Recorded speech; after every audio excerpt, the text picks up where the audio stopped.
देश भर में बीफ बैंक का समर्थन करने वाली बीजेपी की सियासत और हकीकत में कितना अंतर है, ये चुनाव आयोग को दिए गए बीजेपी को चंदा देने वालों की लिस्ट से सामने आया है। इस लिस्ट के मुताबिक महाराष्ट्र की उन 3 कंपनियों ने भी बीजेपी को मोटा चंदा दिया है जो बीफ का कारोबार करती है। ये सब क्या देखना पड़ रहा है? अच्छा है मैं अंधा। दोस्तों देखा, दिन रात गाय गोबर और धर्म की राजनीति करने वाली संस्कारी पार्टी ने बीफ कंपनियों से भी करोड़ों का चंदा ले लिया। लल्लन भैया, यही सब देखने के बाद तो मैं कल से हंस रहा हूँ, क्योंकि करते करते धर्म का धंधा इन लोगों ने बटोर लिया करोड़ों का चंदा।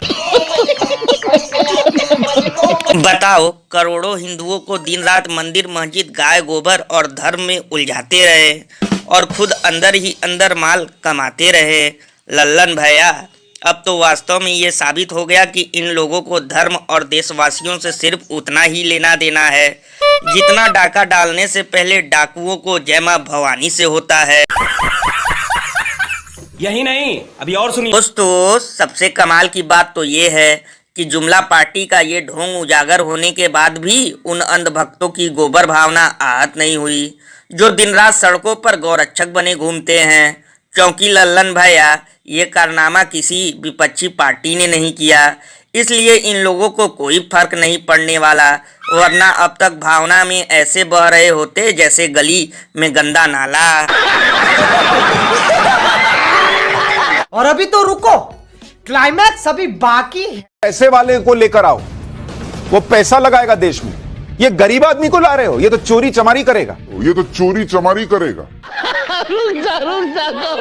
तो दोस्तों देखा कैसे न्यूज के नाम पर स्टूडियो में बैठे चापलूस एंकर चोरी चमारी जैसे शब्दों का उपयोग करके दलितों का अपमान कर रहे हैं, क्योंकि लल्लन भैया, इन लोगों में भी जातिवाद कूट कूट कर भरा है, इसलिए जो अंट संट आता है मुंह में वही बोल देते हैं अपने शो में। बाप रे, ये तो धोती खोल रहा है। और लल्लन भैया, तभी तो मैं सोचूं कि आखिर दलित और आदिवासियों पर हो रहे जातीय भेदभाव और अत्याचार की खबरें ज्यादातर टीवी से गायब क्यों रहती है। और लल्लन भैया, ये तो सिर्फ टेलर है, देखना कुछ दिन बाद ये लोग स्टूडियो में बैठकर लोगों को जाति सूचक गालियां भी देंगे, क्योंकि इन्हें पता है कि भला कौन भेज सकता है हमें जेल, क्योंकि हम तो लगाते हैं सरकारी तेल।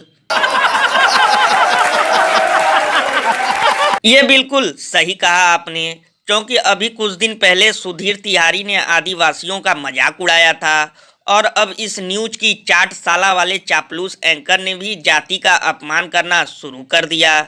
लेकिन लल्लन भैया, ये भी हो सकता है कि भरी टेंशन की वजह से इसके मुंह से चोरी चमारी जैसे शब्द निकल गया हो, क्योंकि जब से खुलने लगा है इलेक्ट्रल बांड का पोल, तब से इन लोगों का मुंह ऐसे हो गया है जैसे फटा ढोल।